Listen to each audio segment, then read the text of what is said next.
하루 3번, 밥 먹을 때마다 당신의 뇌혈관은 조금씩 막히고 있습니다. 병원에서 절대 말 안 해주는 충격적 진실. 믿기 어렵죠?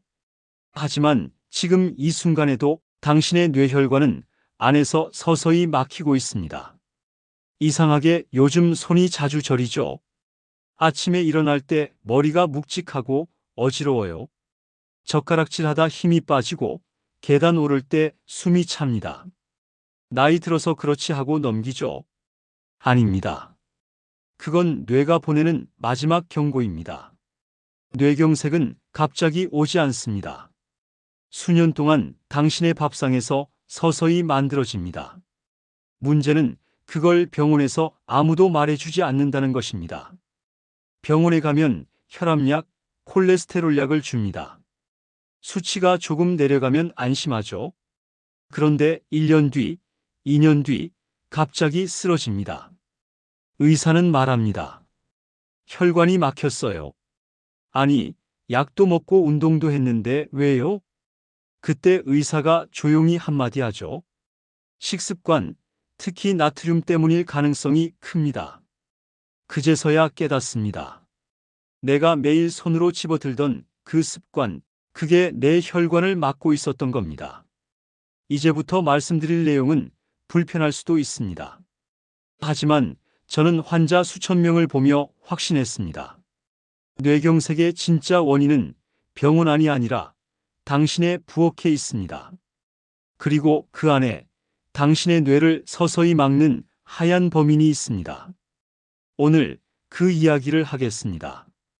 당신이 매일 사용하는 그걸 지금 당장 치워야 하는 이유를요.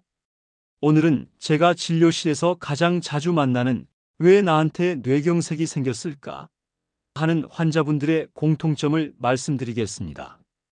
놀라실 겁니다. 왜냐면 그 원인이 병원 밖, 바로 당신의 식탁 위에 있기 때문입니다. 먼저 한 가지 상상해 보세요.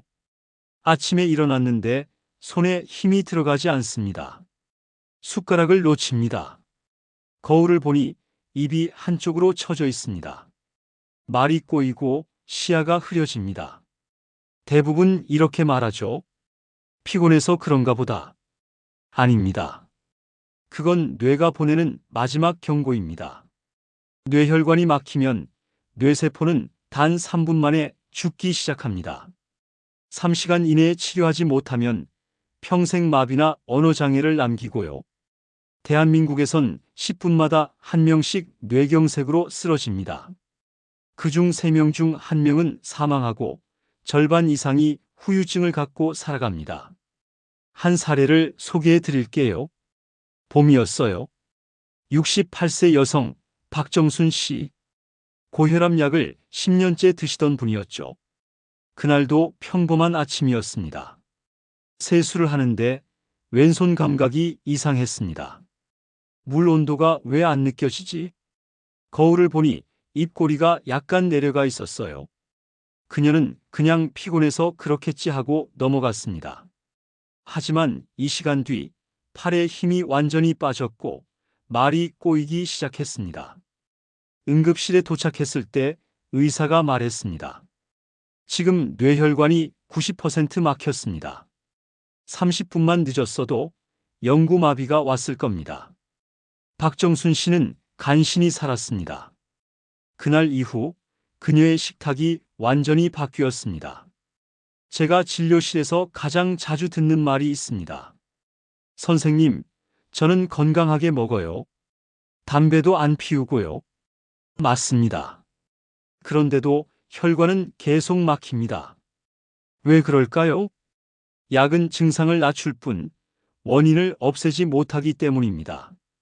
혈압약은 수치를 낮춰주지만 당신이 매일 손으로 입에 넣는 그 한 꼬집의 습관을 바꿔주진 않습니다. 조금 의학적으로 설명드릴게요. 뇌경색은 이렇게 만들어집니다. 첫 번째, 혈관벽 손상. 고혈압과 당뇨가 혈관 안쪽을 긁습니다. 미세한 상처가 생기죠.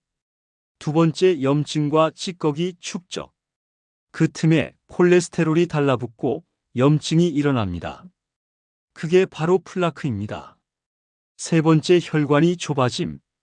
플라크가 커지면 혈관이 70% 이상 좁아지고 피가 잘 통하지 않으면서 손발이 저리거나 어지럽기 시작합니다. 네 번째, 혈전이 막음. 플라크가 터지면 피가 엉겨 붙습니다. 그게 뇌혈관을 완전히 막으면 뇌경색입니다.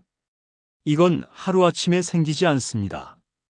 10년, 20년에 걸쳐 천천히 쌓입니다. 그리고 그 시작점에 있는 게 바로 나트륨, 즉 소금입니다. 나트륨이 왜 위험한지 아시나요? 이건 단순히 짜게 먹지 마세요 수준의 이야기가 아닙니다. 나트륨이 많아지면 혈액 속의 삼투압이 높아집니다. 몸은 균형을 맞추기 위해 물을 더 끌어들이죠. 결과적으로 혈액량이 늘고 혈압이 상승합니다. 높은 압력은 하루 10만 번 뛰는 심장의 펌프질과 함께 혈관벽을 계속 때립니다. 그 작은 충격들이 1년, 5년, 10년 쌓이면 혈관벽은 균열이 나고 염증이 생기고 결국 막히게 됩니다. 즉, 나트륨은 혈관을 안에서부터 썩게 만드는 물질입니다. 환자분들이 이렇게 말씀하세요. 저는 김치만 먹어요. 짠 음식 거의 안 해요. 그런데 실제로 조사해 보면 김치 100지에 나트륨 600mg, 된장찌개 한 그릇에 2000mg, 라면 하나에 1800mg 들어 있습니다. 하루 권장 나트륨 2000mg를 아침 한 끼에 이미 넘깁니다. 게다가 간장, 고추장, 조미료, 국물, 가공식품까지 합치면 평균 한국인은 하루 10지 이상의 소금을 먹습니다. WHO 권장량의 2배예요. 제가 수천 명의 뇌경색 환자를 보면서 한 가지 놀라운 사실을 발견했습니다. 10명 중 8명은 식탁 위에 소금통을 두고 있었다는 것. 국이 싱거우면 조금만 더. 나물에, 계란에 습관적으로 한 꼬집씩. 소금 1지 나트륨 400mg. 한 꼬집은 약 2지, 즉 하루 권장량의 16%입니다. 아침, 점심, 저녁 3번이면 하루치를 초과하죠. 의사들이 소금통 치우세요라고 말하지 않는 이유요. 대부분 환자들이 화를 내기 때문입니다. 그럼 뭘 먹고 살라고요? 하지만 솔직히 말씀드립니다. 소금통을 치우지 않으면 당신의 뇌혈관은 계속 막힙니다. 싱거우면 못 먹어요. 이건 단순한 취향이 아닙니다. 중독입니다. 소금은 도파민을 분비시켜 뇌의 쾌락회로를 자극합니다.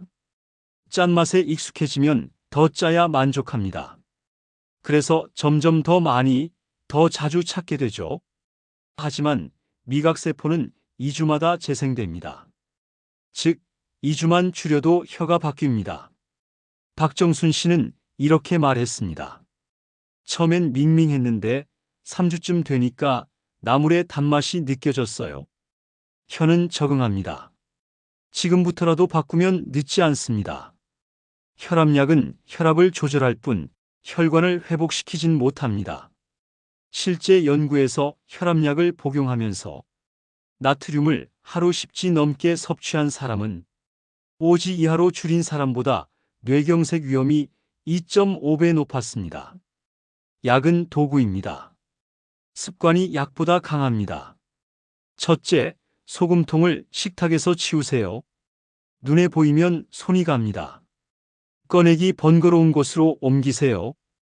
둘째, 국물은 반만 드세요. 나트륨의 70%가 국물에 들어 있습니다. 셋째, 김치는 헹궈 드세요. 10초만 헹궈도 나트륨이 30% 줄어듭니다. 넷째, 라벨을 읽으세요. 나트륨 100지당 400mg 이하 제품을 고르세요. 다섯째, 주 1회 무염식으로 혀를 리셋하세요. 2주면 미각이 바뀝니다. 지금 이 순간에도 누군가는 뇌경색으로 쓰러지고 있습니다. 10분마다 한 명입니다. 그걸 막는 건 약이 아닙니다. 당신의 손이 멈추는 단 1초의 선택입니다. 오늘 저녁 식탁에 앉았을 때 소금통이 보인다면 잠시만 멈춰보세요. 이 한 꼬집이 내 뇌를 막지는 않을까? 그 한 생각이 당신의 뇌를 지킵니다.